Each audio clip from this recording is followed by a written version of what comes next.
আসসালামু আলাইকুম। আমরা যারা সৌদি প্রবাসী হিসাবে সৌদি আরবে কর্মরত আছি, আমাদের সাথে কখন কি হয়ে যাচ্ছে আমরা নিজেরাও কিন্তু বলতে পারছি না। আজকে আমার ইকামার মেয়াদ আছে, সব কিছু ভ্যালিড আছে, আমি কাজ করতেছি। হঠাৎ করে এক সপ্তাহ পরে গিয়ে দেখলাম আমার এখানে টার্মিনেট চলে আসছে। যদি আপনি টার্মিনেট খেয়াল না করেন তাহলে আপনার এখানে হুরুপ চলে আসবে 60 দিন পরে। এমনকি সৌদি প্রবাসীদেরকে হুটহাট করে কিন্তু ফাইনাল এক্সিটও দিয়ে দেওয়া হচ্ছে কোনো কারণ ছাড়াই। ইকামার মেয়াদ আছে, কফিল ফায়দাও নিচ্ছে ঠিকঠাক মতো, তারপরও কফিলরা আমাদের সাথে কিন্তু এরকম অন্যায়গুলা বর্তমান সময়ে সবচেয়ে বেশি করে আসছে। আবার কফিলকে প্রশ্ন করলে কফিল বলে আমি তো করি না, এটা জাওজাত সিস্টেম থেকে হয়তো অটোমেটিক চলে আসছে।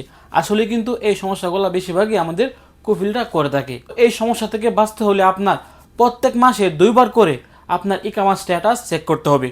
আপনি সবসময় আপনার আফসারের সিমের মধ্যে যে মেসেজগুলো আসে ওইগুলা সবসময় চেক করবেন, একটা মেসেজও আপনারা মিস করবেন না। এবং দ্বিতীয়ত হচ্ছে আপনারা সবসময় আপনার ইকামা স্ট্যাটাস চেক করবেন যে আপনার ইকামা কি অবস্থায় আছে। অন্ততপক্ষে আপনি মাসে 2বার হলেও চেক করবেন, সপ্তাহে একবার না পারলে মাসে 2বার। 2বার তো পারবেন, সবসময় তো মোবাইল আমাদের হাতেই থাকে।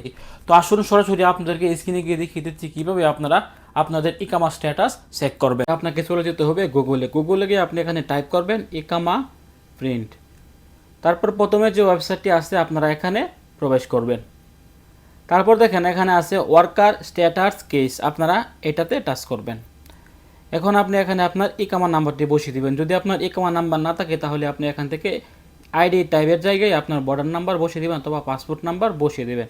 আমি এখন যার ইকামাটি চেক করব তার যেহেতু ইকামা নাম্বার আছে, আমি এখন ইকামা নাম্বার দিয়ে কিন্তু চেক করছি।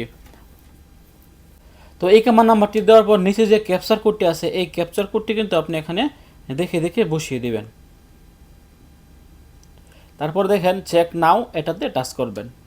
এখন দেখবেন আপনার ইকামা স্ট্যাটাসটি কিন্তু চলে আসবে, আপনার ইকামাতে হুরুপ আছে নাকি আপনার ইকামাতে অন দা জব আছে, এই জিনিসটি কিন্তু আপনি এখান থেকে খুব সহজেই দেখতে পারবেন। তো এখানে দেখেন আমরা এখানে যার ইকামা নাম্বারটি দিয়ে চেক করেছি তার এখানে কিন্তু অ্যাবসেন্ট ফ্রম ওয়ার্ক চলে আসছে, মোহাম্মদ মোবারক হোসেন।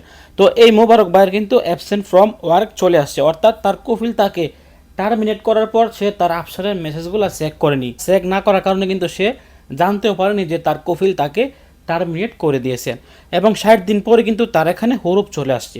তো আপনারা সপ্তাহে একবার না পারেন মাসে অন্ততপক্ষে 2বার হলো আপনি আপনার ইকামা স্ট্যাটাসটি কিন্তু চেক করবেন। না হলে কিন্তু এই মোবারক ভাইয়ের মতো আপনার এখানেও হুরুপ অথবা ফাইনাল এক্সিট অথবা আপনার কফিল আপনাকে টার্মিনেট করে দিতে পারে। ভালো থাকুন, সুস্থ থাকুন। ভিডিওটি অন্য একজন সৌদি প্রবাসীর কাছে পৌঁছে দেওয়ার জন্য ভিডিওটি শেয়ার করুন। এবং আপনি যদি আমাদের চ্যানেলে একদমই নতুন হয়ে থাকেন অবশ্যই আমাদের চ্যানেলটি সাবস্ক্রাইব করে পাশে থাকা বেল বাটনটি অন করে দিবেন। আসসালামু আলাইকুম।